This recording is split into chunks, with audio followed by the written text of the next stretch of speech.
Hello, welcome to the Greg Larson Show Anzac Day Special.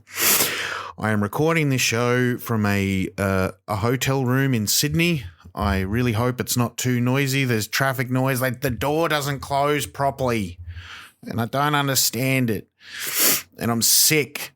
I have a bad cold, but I'm doing my show tomorrow night in the Sydney Comedy Festival at the Comedy Store. You should come and check it out. I promise I won't give you my cold. Please, I'd love you to come along. But yeah, anyway, and also subscribe to my Patreon. You got to subscribe to my Patreon so I can make money from doing the podcast. Anyway, this is the Anzac Day episode. I hope it's not going to be controversial in any way, shape, or form. Let's have a listen. The Greg Larson Show. The big unit is ready to go. The Greg Larson Show. Muck around on the marzipan. A fresh custard in his hand. The greatest podcast in all the land. Greg Larson Show. Yeah.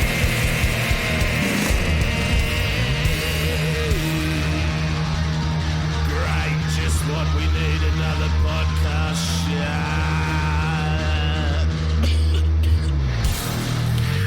So Anzac Day is here again. I want to stoke some controversy, maybe up my view count, listen count, not view count. Pissing off everyone. That's a good way to make to become a viral hit. I got some just today. I posted a clip of my stand-up comedy where I was making fun of patriotism. I called the clip "Patriotism is for shitheads," and already I got Nazis getting mad at me, which is good for the old views. When people hate, when Nazis hate you, it tends to work out well. So I thought I'd do an Anzac Day episode, give you my Anzac Day hot takes. Here's my hot take. I reckon I could beat all the Anzacs in a fight. There, I said it. I reckon they're not so tough. Thank you. I don't have my sound machine. I'm in Sydney recording this. I don't have anything except a microphone. This is just purely the words. And so I hope that these words resonate with you. And I'm joking that I could beat the Anzacs in a fight. I'm a coward. I'm a pudgy fat man. And I don't hate the Anzacs. You know what? Yeah, controversial for me to say. Hang on. I don't hate the Anzacs. I like the Anzacs. I love the Anzacs. I want to kiss them. I want to fuck the Anzacs. It's one of these things, right? Anzac Day is around, and like I am a lefty, and I know lots of other big lefties that love to say all kinds of things and shit on the Anzacs or say that they're evil or they're invaders or anything like that. I think sometimes people say shit like that just to be provocative, just to have a hot take, just to fucking, an Anzac Day, it's a sensitive issue. I mean, it's one that like we all have relatives or great grandparents now. There's none of them are. It's gone from living memory, but there's most people in Australia and New Zealand probably have some relatives, right? And just a quick explainer for the I think there's something in this for international listeners. Anzac Day is our big day of commemoration where we commemorate the Battle of Gallipoli in World War One, which was a pointless battle in a pointless war, which I'll go into in a minute. But I want to talk about Anzac Day because I don't celebrate, commemorate, or participate in any kind of Anzac Day commemorations, and I never will. I never will do that. I think it's wrong to do it. And it's not because I dislike the Anzacs or I want to shit on the memory of the troops or anything like that. It is because I believe, and I believe this firmly, that Anzac Day was invented as a jingoistic, nationalistic myth to get you to wave a flag and fall in line. And I believe that the very existence of Anzac Day as a commemoration is a slap in the face to everyone who died at Gallipoli. And laying a wreath while saluting the flag is the same as pissing on the graves of the poor souls who died like dogs in the dirt for no good reason. So this will be a fun little episode. We'll get into it. About why I think this and why I don't commemorate Anzac Day. Now, to explain this, I need to explain, I guess, the very concept of nationalism, or like a nation state, which to me, to us, the idea, like, we live in the country of Australia, right? And or you live in the country of America, or you live in the country of England, right? This is a normal thing to us to say we live in a country, and this country is called this, and it has this flag, and it has this name, and it has this border, and it has this anthem, and we go to the Olympics. But this is actually pretty new. This whole concept of a nation state, a country. We invented countries around 300 years ago, right? Around the 17th, 18th century, that's when we invented countries. I mean, like, as we understand them today, right? Nation states. Countries with a single flag and a single border and all the rest of it. Before nation states, there was all kinds of things. There was all kinds of things that people were organized, right? You had kingdoms, there were principalities, there were empires, there were city-states.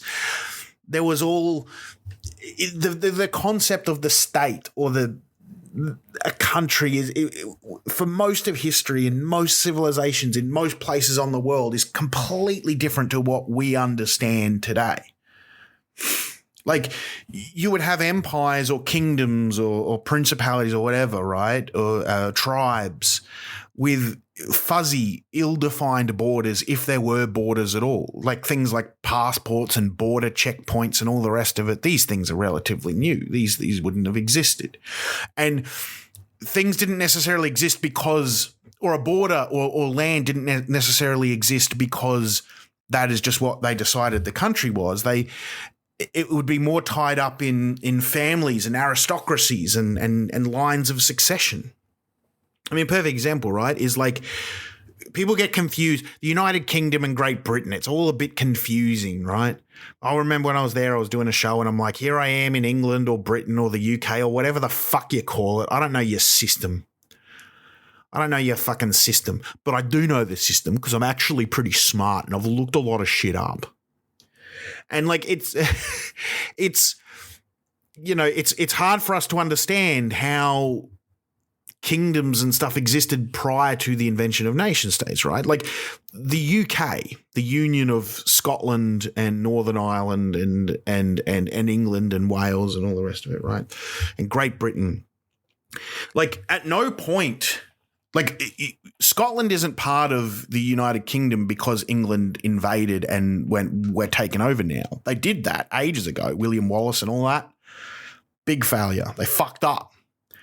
The reason Scotland's part of the UK is because at some point, I mean, I'm really simplifying here, but this is an episode about the UK. Fucking look that up if you want to learn about UK history.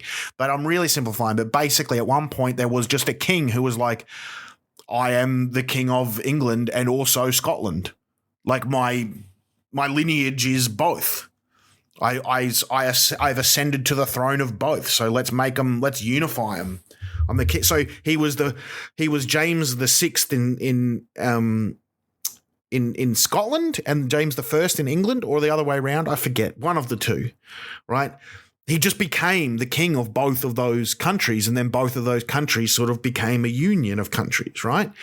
And it wasn't because of, you know, bureaucracy or whatever. It was just because of that was the lines of succession. And in those days, people weren't necessarily loyal to their country. It would be more like, oh, my village or my fucking lord or baron or whatever the fuck they had back then. You know, like you look at like Roman times, you know, Romans, there was Rome, the city of Rome, but then there was also the Roman Empire. But a lot of points in the Roman Empire, it would be very difficult to go, okay, we're in the Roman Empire now, we're not in the Roman Empire. Like you just kind of have places that were under the spheres of influence of the Roman Empire. And you'd have a place that technically was part of the Roman Empire, but they pretty much just did their own thing. But every now and again, some cunt from Rome would be like, can you give us like 20 gold and 2 wheat? Like in Catan, and they'd go, yeah, cunt. And then they'd give it to them, and they're like, cool, you're part of the Roman Empire, I guess. Like it wasn't defined, right? What I'm saying is prior to the invention of nation states, things were, in medieval Europe, they had a thing called the Holy Roman Empire, which is totally different to the Roman Empire. It's a whole thing. It's a whole system of weird alliances of kingdoms and principalities in mostly in what's modern day Germany, and they were their own kingdoms and their own countries, but then also they weren't, and they had a Holy Roman Empire who sort of claimed that it was the descendant of the Roman Empire, but he wasn't. But if anyone on earth can tell you they understand what the Holy Roman Empire is, they are a fucking liar. Right? Like you just Google Holy Roman Empire and look at a fucking map and you'll just go, fuck this shit. Fuck this shit. So at some point in the 1700s, 1800s, I mean, sort of before and after, but like, around that sort of general time, you dogs, people started going, hang on a second, fuck this Holy Roman Empire bullshit. Fuck this like liege, lord, principality, barons, tribes, fuzzy borders, lines of succession. This is too complicated. This is fucking hard, man. We can't figure this out. What if we just have one bit where we go, like, draw a circle around this bit of land and go, that's a nation state.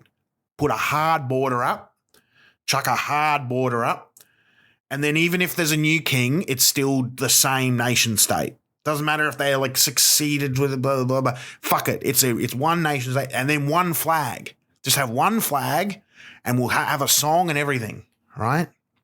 We need a song, a flag, a map, and we're a nation state. And that's it. And that's what we have primarily today all around the world is that the song and the flag and the map. And we put it all together with the bureaucracy and we came up with a nation state. And a lot of people were keen on this idea, except like the thing is regular folks, whether you're a medieval peasant or a fucking, whatever, factory worker, at the end of the day, I mean, what do they give a fuck? Like, what do they go? Like, how does that change their lives? Right? You got this flag and you go, cool, you're part of this nation now. Like you were always part of England, I guess, but now you're officially in England, the nation state, rather than the kingdom. And also the kingdom is the nation state. It was like people kind of didn't necessarily give a fuck, right? Why would someone, people were mostly back in the day loyal to their local village or their town or their local baron or their fucking castle or whatever, right? And they had to essentially get everyone on board with the idea of now we're all this one thing. Perfect example, right? In Italy. Italy was invented in 1870. All right, that's when Italy was invented. There was a place called Italy. There was a region called Italy, but that was a region. It was an area with a lot of city-states, a lot of principalities, a lot of separate countries. At some points, parts of it were part of the Holy Roman Empire and also weren't. It's complicated. There was this region that people call Italy in the same way that I guess there's a region called North America, but within North America, there's Mexico, there's United States, there's Canada. Italy was a bunch of different places. And they invented it. In 1870, they were like, let's make it one country with a border and everything, all the flag and all that shit and a fucking whatever. It was a guy, and there was a quote. There was a famous quote by an Italian politician. I'm going to fuck his name up. Massimo D'Azeglio. Massimo D'Azeglio. I can't pronounce this fucking cunt's name. And I can't remember the exact wording of the quote, but it was something along the lines of, we have invented Italy, now we have to invent Italians. Right? Because you'd have someone is Sicilian, someone is Venetian, someone is Roman. And they're like, yeah, we're Italian in the same way that me as an Australian, I'm from the Oceania region. Like I guess I don't identify as an Oceanius.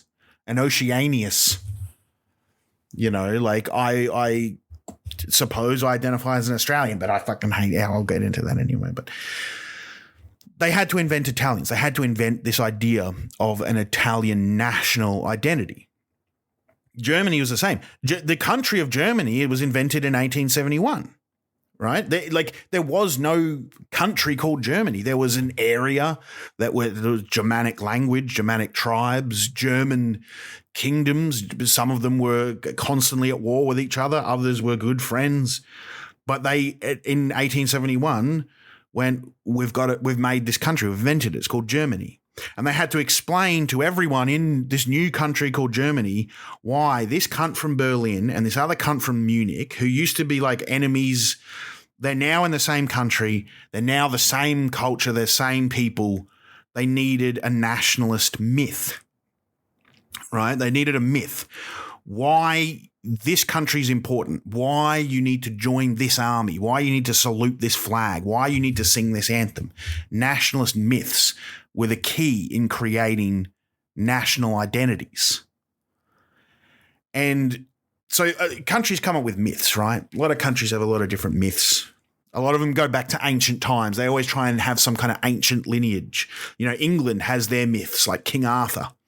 Italians, like Mussolini was famous for pretending that for some reason Italians had something to do with the Roman Empire, which doesn't make any sense because the Roman Empire had been dead for nearly 2,000 years. They had a different language, different culture, different food, different religion, different governments.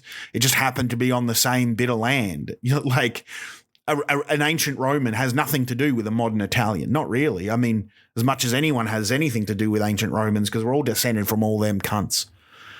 But like, Mussolini decided that's a good nationalist myth, right? The word fascism is based on the fasces. I can't fucking pronounce all this Italian shit. Fasces. It's spelled Fasces. It was a thing used in ancient Rome and before that in ancient Etruscan society, and it was basically an axe made with a big bundle of sticks.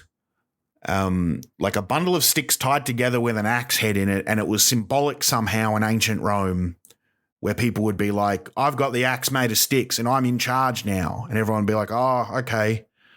Like, why? And they're just, because it's an axe with sticks, you can't. I'm in charge. And that's what ancient Rome was basically. It was all about who had the axe with the sticks. And that was a symbol of ancient Rome, right? And like Mussolini just went, fucking bring that back. We'll call ourselves fascists and talk about, you know, how we're part of ancient Rome. We're continuation of ancient Rome. Let's do a Roman-style salute. Let's do one of those. And it was all a myth. And it was a myth that it worked. It unified Italy until they were like, oh, let's kill this cunt. And they strung him up in the town square, which was really cool. Because I don't know if you looked up Mussolini, but he was a low dog. But that's a myth, right? That people would often use race or religion to create a nationalist myth because it was around this time too that race was invented. Race and racism, right? And I know that sounds silly to say, like, wait a minute, race and racism has always existed. Well, many people would argue that race is a social construct. I mean, what are the races? Name all the races. You can't. It's biologically, we're all functionally similar enough that it's irrelevant. It's not really possible to categorize. And also there's so much variation. It's like, what are the races? But around the 17th, 18th centuries when people started going, what if everyone is a race? And they invented this thing called sociobiology. And they're like, what if you have a skull shaped like this? That means you're part of this race category. And the Germans, they fucking loved this shit. They were into it. They were like, we have like proper blood. We got blood and we're pure, and they wanted, you know, at some point, and we don't need to go into all of this, but there was a guy called Hitler and he was pretty bad. And, you know, that was part of their nationalist myth. And a lot of countries, a lot of people all around the world used religion or race or ethnicity or a combination of those to create a sort of ethno-nationalist state, right? Where it's not only just this is the country, but also you have to have this religion or this skin color or this fucking whatever to be in this country. Perfect example of a current one, really good example, is Israel. Oh no, I'm going to get in trouble. Israel was invented in like the 40s, right? There was never a nation, there was never a country called Israel prior to, I think it was 1948 off the top of my head. But the idea for the country of Israel came, in the 1800s, and there was a guy called Theodore Herzl, right? And he was like, he wanted to do an ethno-nationalism because that was really popular, right? This ethno-nationalist movement to create a nation state of one ethnicity. And he wanted to do a Jewish one, right? He wanted it to be a single ethnicity, a Jewish state, and he wanted to call it Israel. And the reason he wanted to call it Israel was because, 3,000 years prior, in the sort of region where, Israel / Palestine / like whatever you want to call it is now, there was around that region a kingdom called Israel, and the people that lived there, I guess, were called the Israelites. But they hadn't invented being Jewish yet. That was still a bit off. They were close. I think it got invented like 500 years after Israel disappeared. The Israelites believed in like heaps of different gods. They were like, oh, we've got like most people around then. They were like, oh, we got like 20 gods, right? And they believed in a bunch of different gods. It had nothing to do with modern Israel. It wasn't Jewish. It was just this other place. But that doesn't matter. You just need people to believe the myth, right? And so this guy, Theodore Herzl, he created this myth. And he was like, let's have this country called Israel and only Jewish people can live there. And that's the idea he had. He said it's a country for Jewish people and it'll be called Israel. And people said, where should we put it? And he said, and this is true, Uganda. He's like, let's make it Uganda. And everyone around the world who was Jewish was like, this idea sucks. Like no one was on board. And then I think he said Kenya and he said South America. And everyone was like, what the fuck are you talking about, cunt? Like, why would we move to Kenya or South America to create some country that you want to make? And then he was like, what about where the ancient kingdom of Israel was? Remember the ancient kingdom of Israel? And everyone was like, no. And he goes, well, let's do that. And everyone hated it. Like people, I can't stress this enough. The idea was not popular. No Jewish people wanted to do this, right? But then, as we all know from history, the Nazis came along and Europe was not a safe space. And suddenly people were going, maybe this idea is not such a bad idea after all. And ethno-nationalism had become a hot thing. It was like a thing that people wanted to do. So they made a country. They sort of, essentially the myth is that it was a religious prophecy. They were always supposed to go there. They tied it into Judaism, right? It was just a purely nationalist thing. I don't think Theodore Herzl even believed in God or anything like that, but it was a purely nationalist thing. It was an economic, bureaucratic thing, but they need that nationalist myth to get people on board. And theirs was an ethno-nationalist thing. So they were like, we got to kill these Arabs, which they did. Like that's the thing. That's the crazy thing about this whole, situation is it's not even hard to look up the quotes that people say about like early, Zionists said about Israel. They're like, yeah, we got to kill them. Like we got to get them all out of here. And they killed a lot of them. And they did the Nakba. There was a documentary, Tarantan, I think it was called. Fuck, what's it called? I can't remember. There's a documentary where like former soldiers who like massacred Arabs were like, they recorded it decades later and they were like just bragging about it. But anyway, that's a whole other thing. That's a whole other part of an episode I'm thinking about recording, but I'm too afraid. But I've already said the most controversial bits. But anyway, that's a nationalist myth, right? Every country needs a myth. Every country needs some reason why it exists, why people should pick up their guns and fight for it, why people should salute this fucking flag. And Australia, we have our nationalist myth, and a lot of them come from war. A lot of them come from war. America had the myth, right? They like America is held together by this myth that they were fighting for freedom from the evil British. When, like in reality, a lot of the founding fathers were loyal to the crown and were proud to be British, and they wanted to keep being British. They just wanted to get to sit in Parliament and be the big boys. And the British were like, nah, fuck you. And they were like, well, fine, we'll fucking fight you, cunt. And then they were bad at fighting too. The Americans were real bad. They were shit. They might have lost. It was the French who did all the hard work. The French basically just saved them and defeated the British. But the myth holds, right? The myth holds. It holds them together. The 4th of July, that's their myth. And Australia's myth is the Anzacs.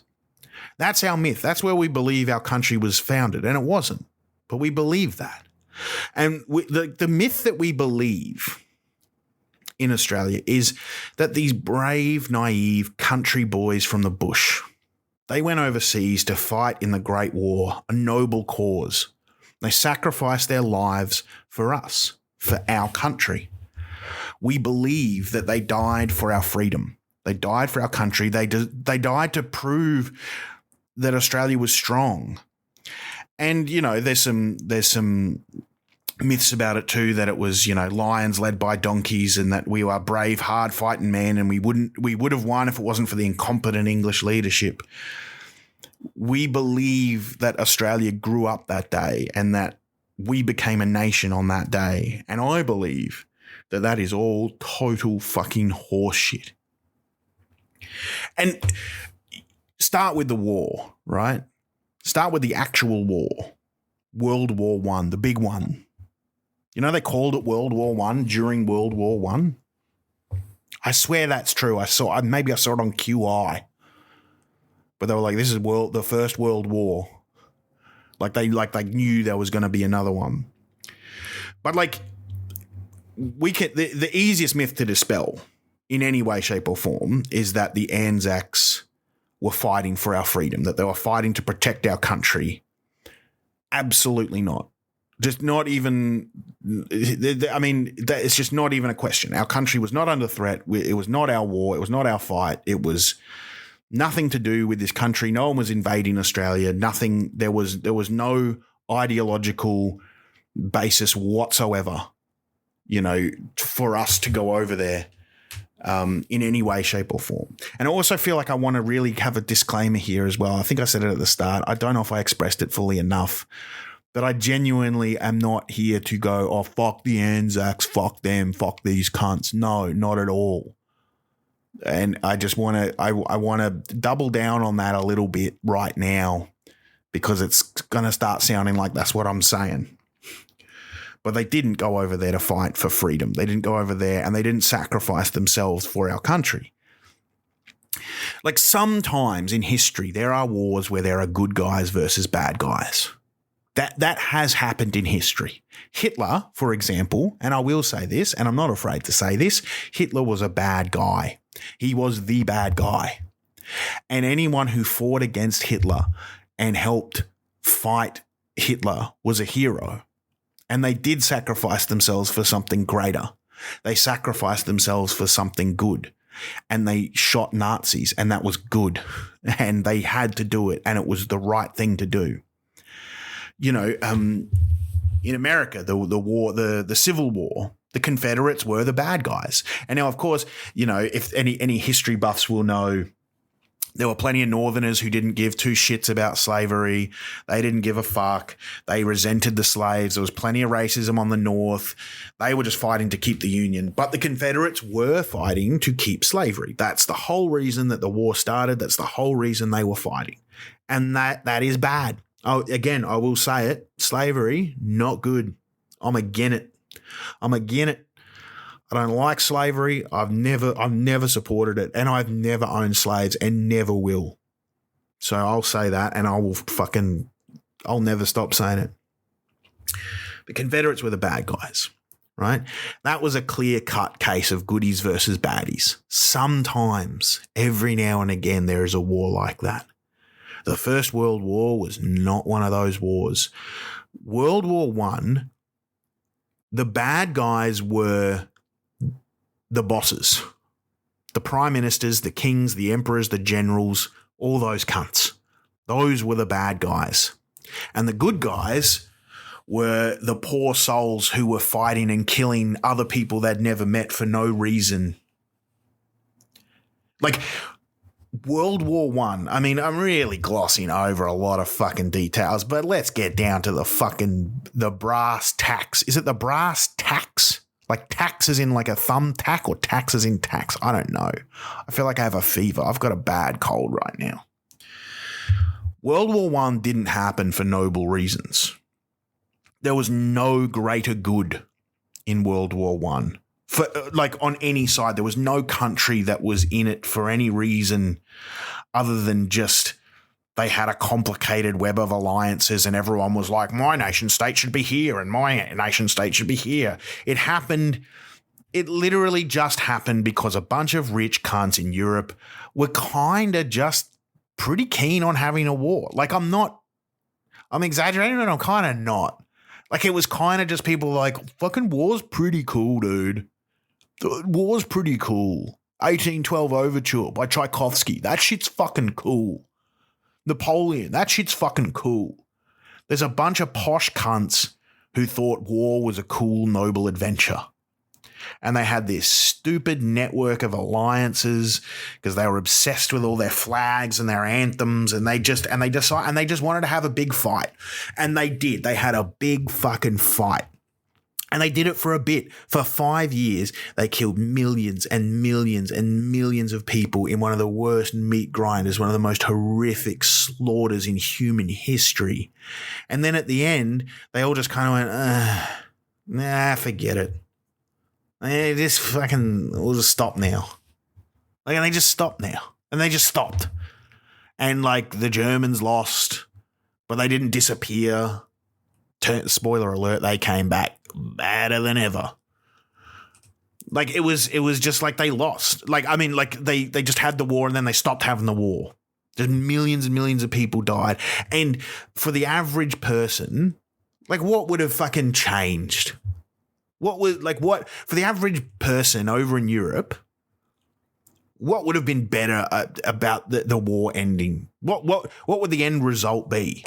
Either way, they were no better or worse off than before the war started, whoever they were, except the average person knew tons of people who were dead.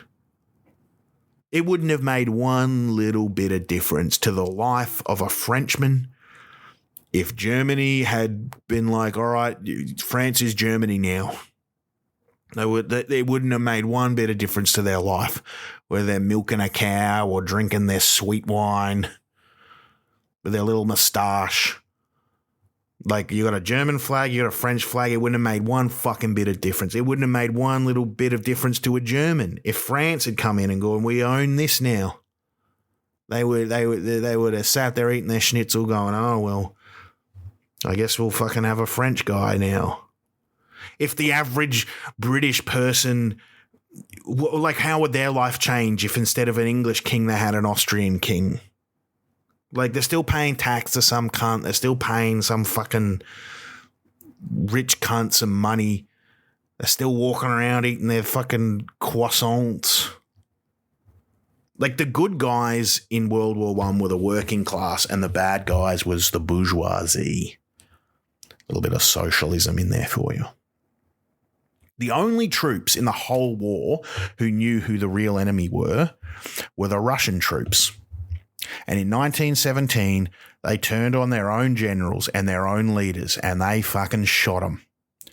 The only good deaths of the entire World War I were the Russian royals. The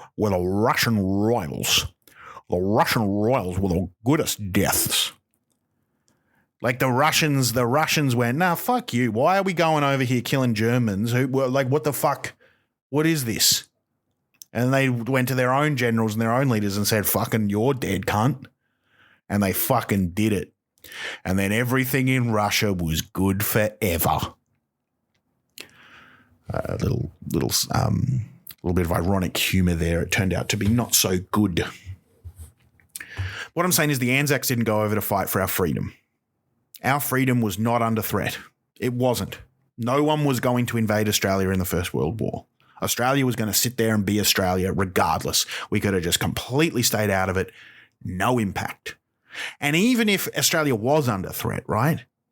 Even if Germany had took over Australia, like what? I mean, fundamentally, how would our life be different? Like today, we'd be like, oh, there's a different flag on this building. We got to pay taxes to a different rich cunt, like whatever. But either way, they didn't go like the Anzacs. I mean, people talk about what the Anzacs fought for. I mean, the Anzacs were a lot of fucking people. But I think it's pretty wrong to say that they were fighting for our country. They weren't. They were fighting. I mean, literally, they were fighting for Britain. We at the time, we didn't even have our own. Like our country is supposed to have a flag. We didn't even have a fucking flag. I mean, I think we did have a flag, but it wasn't officially the flag. But regardless, we weren't fighting for Australia. The Anzacs were fighting for Britain. They were fighting for Britain. They were fighting out of a sense of loyalty. If they were loyal to any country, it was Britain. It was the mother country. Australians they didn't want to prove that we were, our own country. They wanted to prove we were loyal to Britain, Australians and Kiwis, right? Like the Anzacs, we were proving we were loyal to Britain. And we were a dominion of Britain, so we were automatically at war anyway, right? The Anzacs were sent halfway around the world to fight in a war that didn't affect them, whose result would have no impact on the ordinary lives of Australians, and the entire war itself was completely pointless. And, going back to other lefties, these days on Anzac Day, I've heard various other pinko lefties like myself try and paint the Anzacs as like evil invaders. It's edgy and cool to say, oh, they were invading a foreign nation. But, I mean, let's be real. The nation they were invading was the Ottoman Empire. And the Ottoman Empire, if you've ever looked it up, was a pretty big colonial empire that did a lot of slavery. They were mad keen on slavery and genocide. In fact, their government did a big genocide while this was all happening. So, fuck the Ottoman Empire. And that's what I'm saying. This is a war of two big, massive, evil colonial empires fighting each other. And the only ones who got killed were the poor people, the working class people who had no real stake in it either way. The Ottoman Turks, the Australians and the New Zealanders at Gallipoli, none of them's lives were going to get better by the outcome of this war, regardless. They were just killing people they'd never met because they were lied to. And I mean, let's be real about the Anzacs, right? Like on a personal level, like who were they as men, as boys? I mean, we don't know, but we also kind of do know. Like we idolize them. We turn them into gods. We do. We build statues. We turn them into actual gods. They can do no wrong in our eyes. They are heroes. They are mighty men who saved our nation. And I'm not saying this to try and shit on them. I'm not trying to hang shit on them. I'm not trying to discredit them. I'm saying they were just human beings, regular dudes. Like, of course they were, because there are no heroes on this earth. There are no gods that walk among us. There's just regular people everywhere. And some of those regular people do fucked shit. They do good shit. They do bad shit. They do kind of average shit. You know what I mean? But like, they were just regular people. What happened to them was despicable. The way they died was reprehensible. But I don't think we should commemorate their sacrifice and venerate them as heroes, because they didn't sacrifice. They weren't heroes, because sacrifice implied they died for a greater good. They were men and boys like anyone, like you or me or whatever, who were sold a lie. And as I said before, they died in the dirt like dogs, and they died for nothing, for absolutely nothing.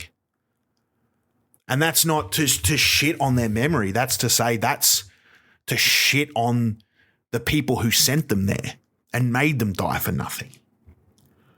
And I mean, like, look, and let's get real as well. Like, we know what teenage boys and 20-something men were like. We have a lot of their letters. We know who they were. And we also know what troops are like, what soldiers are like. I mean, I don't know if you've ever been to Fortitude Valley in Brisbane on a night when the American Navy cunts are in town, but some of them are pretty rotten. Like, statistically, like, I mean, like, again, I'm not trying to shit on them. I'm trying to paint the picture that they were regular people. And just like regular people, you got some good guys, you got some bad guys, you got some rapists, you got some naive country boys. You got a lot of people living in cities. Even back then, most people lived in cities and or at least very, very large town. There would have been a few gang members, a few criminals, a few noble people. There would have been a few guys who were just like, I want to shoot a cunt. Like, and because we know what dudes are like and we know what young men are like. I mean, I was at the Anzac. There's a Gallipoli exhibition at the Te Papa Museum in Wellington. I was there recently. I've been there twice. And I like, big shout out, great exhibition, loved it. The music, actually, like, seriously go. It's really full on and it's really, it's something that you should definitely see. The Gallipoli exhibition at the Te Papa Museum in Te Papa. I never know if I'm pronouncing that shit right. But I'm in there and like, there's a lot of older people in there. A lot of people walking around looking at artifacts and letters with great reverence. We're all being, quite quiet. It feels wrong to be loud in there. You're not going to be loud in there. There's interactive displays as well where you could like see what it was like inside a little trench or like look at what the bunk system was like and all the rest of it. And I remember like being in there and being, just like you could hear a pin drop and it was just so quiet and solemn. And there was this one sort of interactive thing where you could go in this sort of trench that was set up and you could look through a periscope because that's what they did at Gallipoli. They would fire their guns. They would have like a periscope and to look out of the trench and try and fire their guns at the Turks on the other side. And you would have to look through and there's like a trigger you pull to do it, like, to see if you can aim and see through this periscope. And I remember being there in this really solemn moment and then just suddenly hearing this 17-year-old boy just come up and goes, "Oh, sick, bro. They let you shoot cunts here, eh?" And he just ran up and was like, "You get to fucking shoot a cunt." And that's a 17-year-old boy. That's like, he was a fuckwit. he was a bit of a fuckwit. I was a fuckwit. At 17, 18, 19, I was a fuckwit. If you know a man who claims that when he was a 17-year-old boy, he wasn't a fuckwit, then that man is a fucking liar, right? That man's a liar who thinks he understands the Holy Roman Empire and he doesn't. The Anzacs were boys and everything that goes along with that. You can't make generalizations about them as a group because there's so many people. Some were heroes, some were cowards. All of them were tricked. All of them were lied to. All of them were led to their deaths by the dog cunts that run this dog cunt nation. And most of them, they wouldn't have had noble dreams and ideals. They would have thought, oh yeah, I'll go on a boat and shoot a cunt. Like it's an adventure. Like fucking, yeah, sick dude, sick lad, fucking get a gun. Give me a gun. I want to shoot a cunt. And like, that's not to shit on them. That's just what fucking young dudes are like. If I was alive at the time of World War I and I was 18, yeah, I would have done it. I would have been like, fuck yeah, man, I'm going to fucking shoot a cunt. And I would have gone over there and I would have been a coward and I would have shit in my pants and I would have died in the mud. Which brings me to another point I want to make. And it's about the way we think about Anzac Day and the way we think about Gallipoli. I don't like the film Gallipoli. I don't like it. And the reason I don't like it is because of the final shot. And I'm about to spoil the movie if you haven't seen it. It's an old movie. At this point, you fucking either you've watched it or you haven't. But this kid Archie is running across no man's land in this final charge. Right, and he's hit in the chest with bullets. And the second that he's hit in the chest, his arms are outstretched like Christ crucified, and the shot freezes. And we fade to black. That's the end of the movie. Just this fade to black. And a lot of people think it's powerful. A lot of people, and I don't want to. I feel like I'm doing a lot of backtracking in this episode. So I'm not trying to shit on the ends. I'm not trying to shit on the filmmakers here, because I sort of understand what they're trying to do. But this is the problem, right? This is the problem with making any kind of war movie. It's very hard to make a war movie without glorifying war, without accidentally making it look kind of cool, whether you intend to or not. War often looks noble on film. And in the movie Gallipoli, I think it looks noble. I think it makes Archie look like a hero. I think it makes Archie look like he died a quick, noble death. He was running at full tilt. Bam. It's all over. Fade to black. I mean, we all die sometime, but he died, fighting in this war. And I know that probably wasn't their intention, but that's, whether it's intended or not, I think that's how it comes across. Because the reality is you can't show the full extent of war, because then it just becomes an actual fucking torture porn. Like, if they were to show, that's not how anyone died in World War I. Nobody died in a freeze frame. Nobody died you were lucky if you died that quick. You were lucky. What a dream that would be. In reality, they don't show the part where Archie falls to the ground and his intestines spill out of his belly. Like him lying in the sand, literally shitting himself and shit coming out of the open wound in his stomach as he's choking on his own blood and trying to call his mother's name. It doesn't show that it might have taken him hours to die. Hours in the hot sun, literally dying with your intestines hanging out, getting sunburnt with ants crawling on you, covered in your own blood, shit, and piss. World War I was hell, and I've never, ever seen a movie ever depict it as hell. Even 1917, fucking All Quiet on the Western Front, it's action, like they're either action packed or they're noble or they're whatever. They don't show, because I don't know if you could show like how fucking disgusting, how fucking absolutely putrid it fucking was.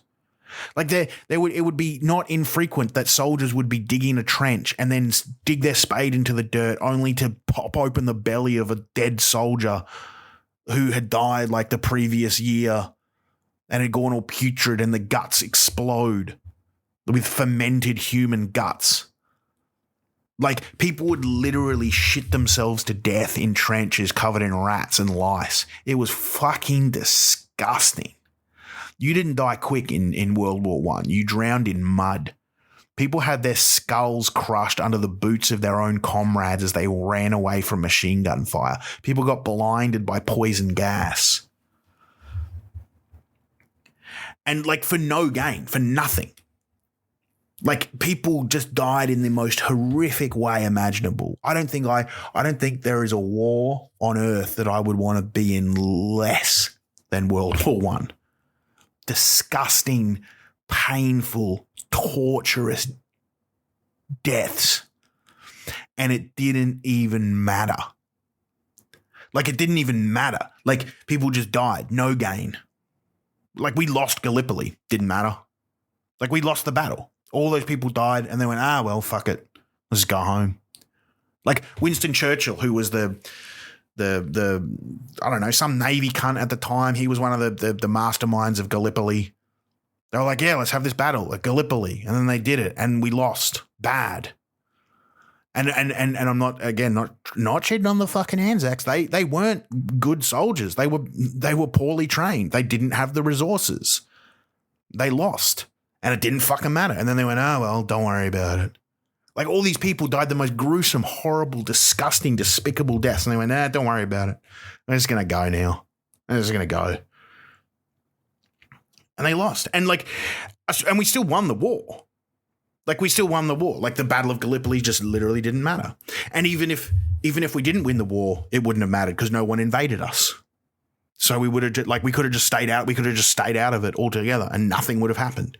And even if for some crazy reason, I don't know, Germany did invade us. You know, which would have been impossible because they didn't have the naval capabilities to do that. But if for some crazy reason the Germans did invade us, then today we'd be celebrating Liberation Day and we'd be saluting the German flag and the brave German Empire who saved us from the treacherous Brits. Because that's just how it happens. Like, whoever's in charge puts the flag up and then gives you a reason to say, this is why you got to love this flag and you got to sing this song. It wouldn't have fucking made a difference to your life. Like you're a pleb. You're a worker. Whoever's in charge, they're going to be in charge and they're going to make you sing a little song and wave a little flag. The point I'm trying to make is I feel nothing but sympathy and sadness for the millions of people who died in those trenches. For the Anzacs at Gallipoli who died in the trenches at Gallipoli. They were tricked, they were used, they were cannon fodder for the European aristocracy. I have no problem commemorating them or grieving them in a lot of different forms. But I have a big problem with the day, with Anzac Day. Because Anzac Day doesn't exist to commemorate the soldiers. It doesn't. That's not why it's celebrated. That is not the reason. It exists so you'll sign up and join the army. That's why it exists. It exists so you'll sign up and join the army. And so you'll wave the flag. So you'll salute the flag. So you'll fucking go, yeah, Australia's good. I'm loyal to the country. And if there's another war, I'll die just like them.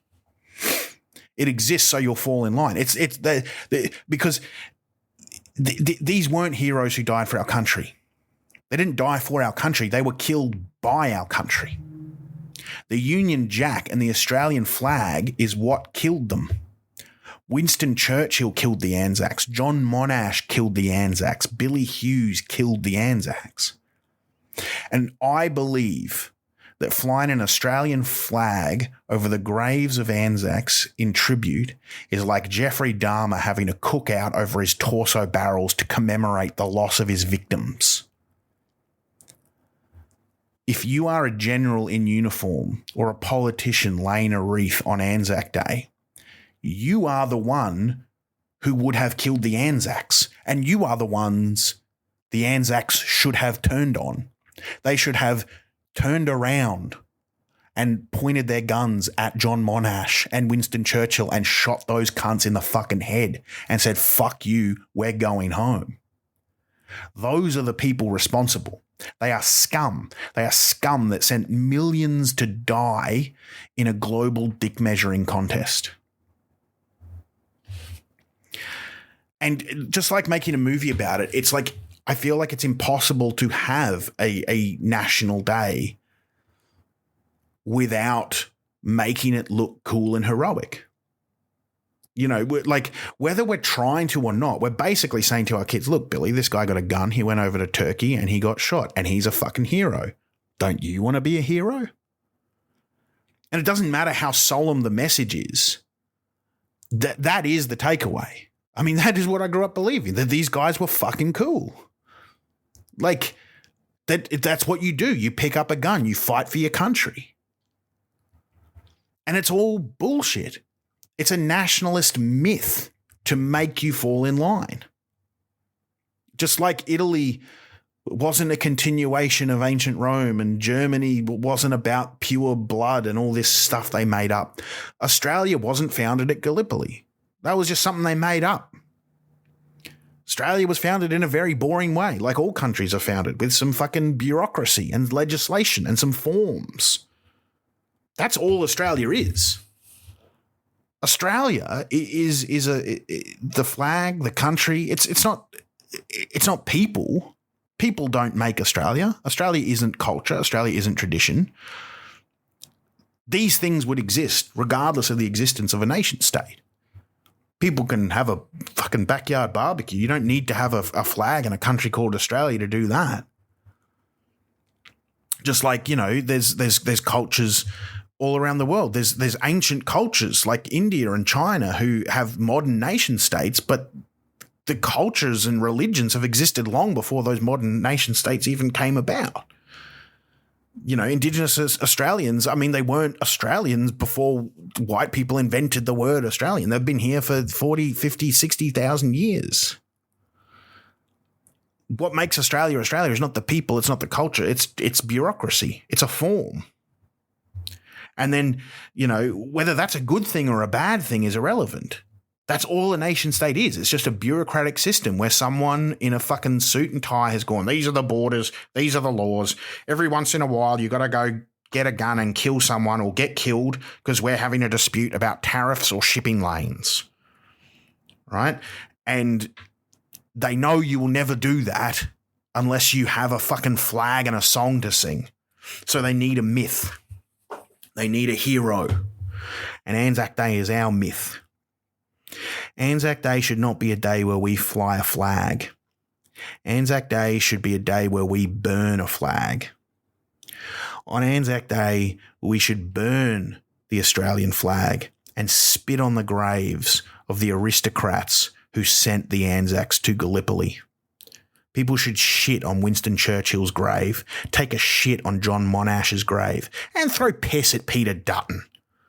Also, because just fucking throw piss at Peter Dutton. But as people like him, they want to exploit the deaths of those men who died for absolutely no reason in a pointless battle, in a pointless fucking war. Thank you. The Greg Larson Show. The big unit is ready to go. The Greg Larson Show. Muck around on the Mazapan. A fresh custard in his hand. The greatest podcast in all the land.